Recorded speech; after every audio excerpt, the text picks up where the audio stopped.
Oi, gente, tudo bem? Para você que está chegando hoje aqui no canal, eu me chamo Lucinda e é com muita gratidão que eu estou aqui para mais uma vez desenvolver algum tema que é difícil de conversar, é difícil de aceitar, e eu acho que a gente falando sobre esses problemas da vida tão naturais é que a gente expande a consciência, é que a gente encontra respostas, né? Então hoje eu trouxe um tema difícil até ah, pelo momento que nós estamos passando, né? E sobre a morte, sobre o luto, né? E o luto muitas vezes ele vira doença. E é interessante a gente conversar sobre isso, desenvolver esse tema aqui para que a gente consiga ter uma nova visão sobre tudo isso, né?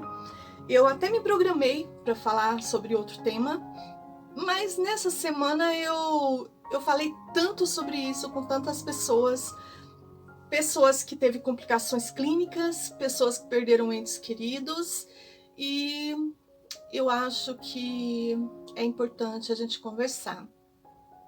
A morte, gente, ela ainda é um grande tabu na nossa sociedade, né? Lidar com a perda de alguém é uma tarefa muito difícil.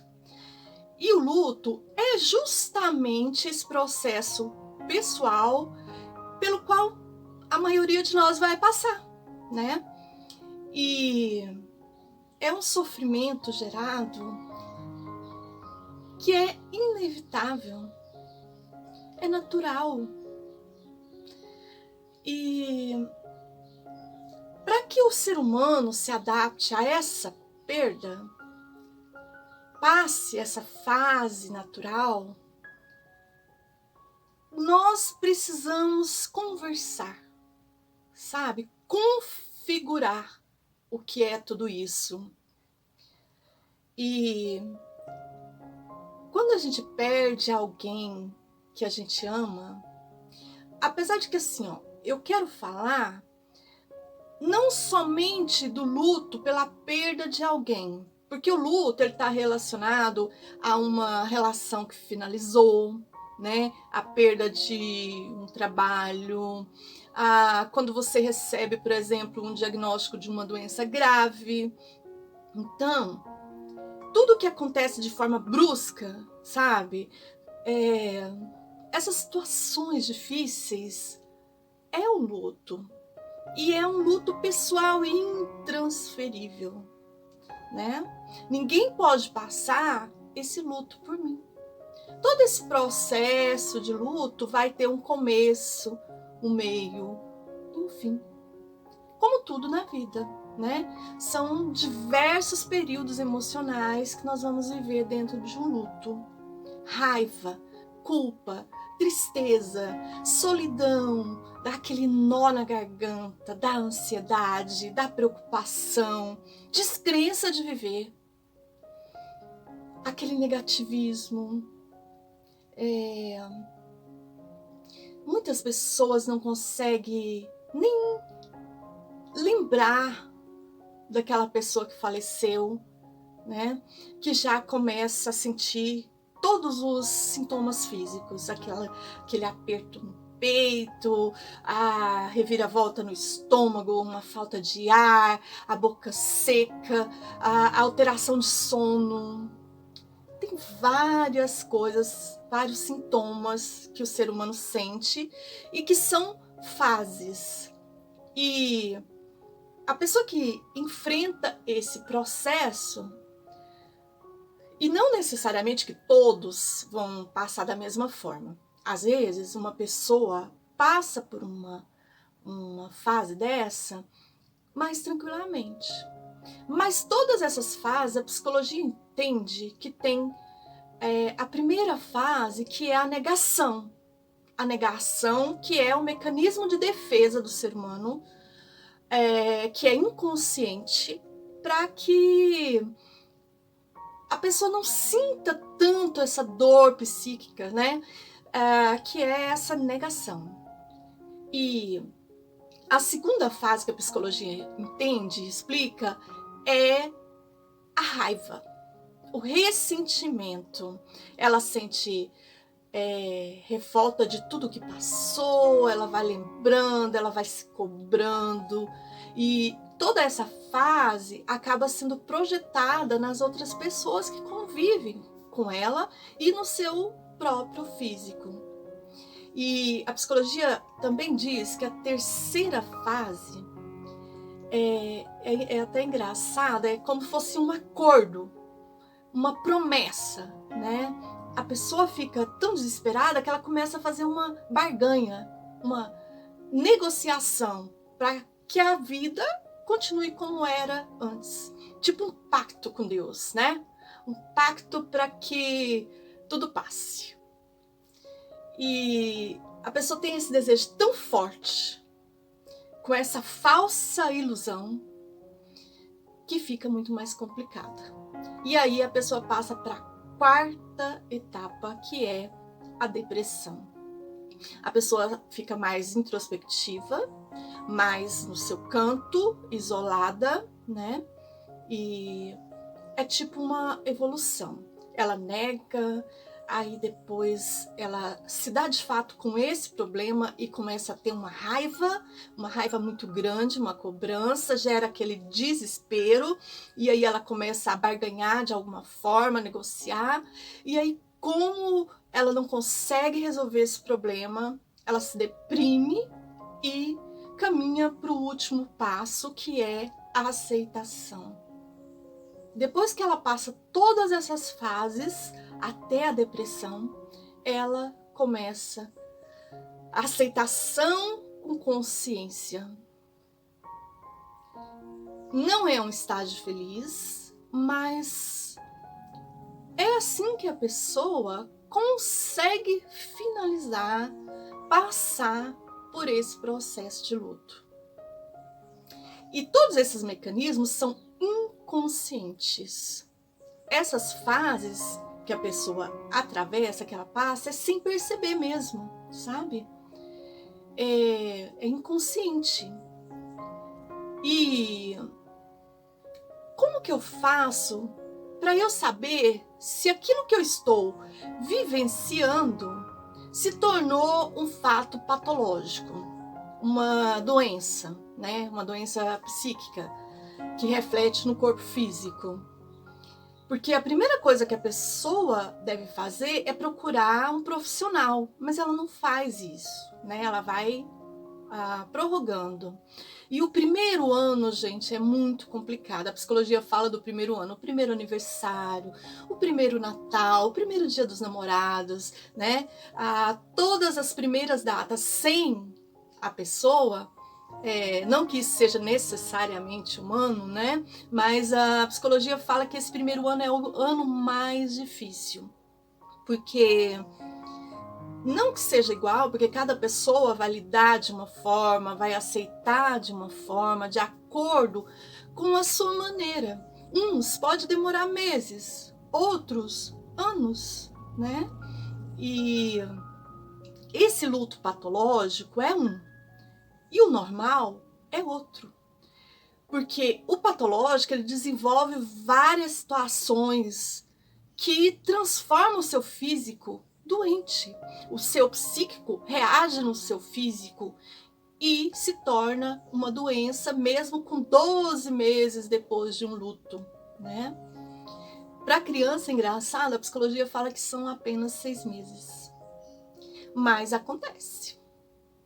Então, quando a pessoa se mostra com dificuldade para retornar à sua vida, né, para retomar toda ela, conseguir fazer as coisas normais, trabalhar, né, ter uma vida normal, e quando a pessoa passa a se ver nesse processo muito difícil, né, perde a vontade de voltar a trabalhar, de se encontrar com outras pessoas, né, não tem motivação, nada, coisa rotineira, ir no supermercado, né, fazer uma compra, ir no shopping, coisas à toa, assim, do dia a dia.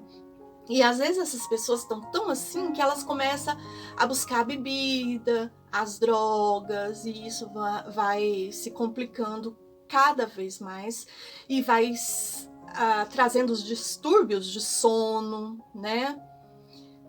Diminui a imunidade do nosso corpo físico, fica mais aí à disposição das doenças. E o nível de doenças que aparece, cardiovasculares, né? De tantas coisas que vai aparecendo após esse período do luto, se torna uma dificuldade ainda maior para seguir tratamentos, para tomar um remédio, e vai complicando de todas as formas, né? E como que eu vou buscar um tratamento? Através da ajuda de um psicólogo, de um especialista. Muitas vezes, para lidar com essa situação de luto, é preciso remédio, né? É preciso trazer novamente a autoconfiança, o entusiasmo que a gente tem pela vida. E aí, às vezes, sozinho não consegue. Então, esses profissionais vão trazer esse pensamento da morte sem ansiedade, sem revolta, ter toda essa recuperação novamente da vida, que faz parte do processo normal, processo saudável da vida, né? E se sentir melhor, gente, não é trair a memória da pessoa que faleceu, porque a lembrança da ausência da pessoa vai continuar. O que vai mudar é entender que essa perda é natural, que essa pessoa que passou, ela é importante para você, mas que é preciso prosseguir, né? É preciso seguir a vida. Isso é muito importante, a pessoa encarar isso como um fato natural. Então, agora, principalmente nesse período que a gente está vivendo de vírus e tudo, é muito difícil, porque para falar de luto, a gente precisa falar de amor. O preço do luto é o preço do amor. Se você tem uma pessoa que você ama e essa pessoa morre, você tem um tempo muito intenso de dor, né? Claro que necessariamente esse período não vai durar um ano, mas imagina você perder uma pessoa que você ama agora com esse vírus. E na verdade, todos nós, seres humanos, vamos desaparecer da vida de alguém. Então, essa questão de falar de luto, ela precisa ser falada, ter esse tempo, sabe? Porque é um tema em cima de algo muito valioso para nós, é alguém que a gente ama, né? Você perder alguém que você ama, gente, é muito difícil. E aí essa fase toda de muitas perdas agora, de muitas mortes, é o momento de nós refletirmos. Porque existe esse processo, esse vínculo. O amor muitas vezes pode ser contaminado com mágoa, com culpas, com rancores, né? Infelizmente, às vezes ele se contamina com todas essas coisas. Mas quando essa relação de vínculo é rompida, começa um processo muito doloroso. E o que vai te fortalecer a partir dessa perda? Tudo que você viveu antes com essa pessoa. Se faltou viver, vai chegar essa culpa, né? Esse processo de luto, que muitas vezes você vai ter que encarar uma dor muito grande, e você às vezes vai pensar, ai, por que eu recusei aquele encontro? Por que eu não fiz pela pessoa? Vai te trazer uma lembrança de ausência e você vai sofrer mais.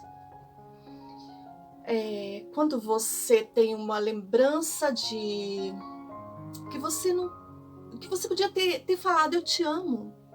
Você podia estar lá presente e você não fez, isso dói muito. E agora, nesse tempo de Covid,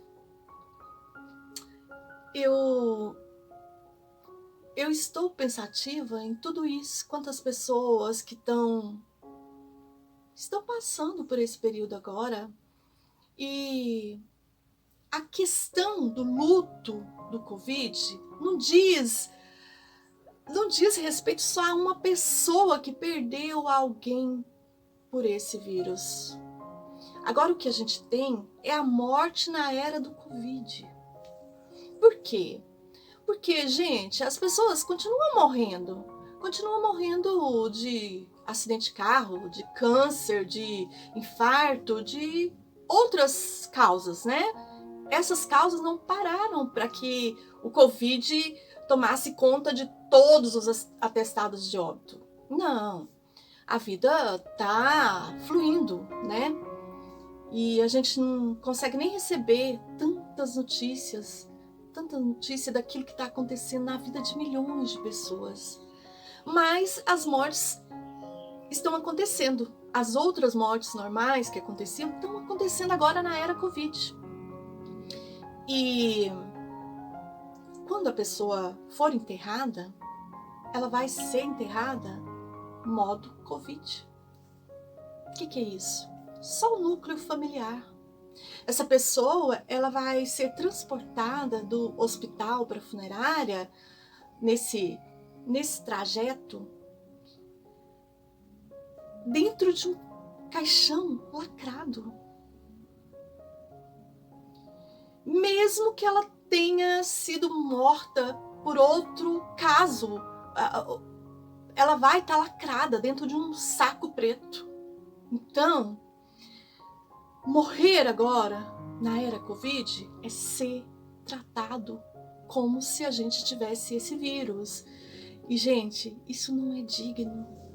É muito difícil. As pessoas morrem sozinhas nos hospitais. Quantos relatos que a gente ouve de pessoas que estão ali envolvidas, né, na saúde em si, as enfermeiras que relatam, as pessoas morrem sozinhas.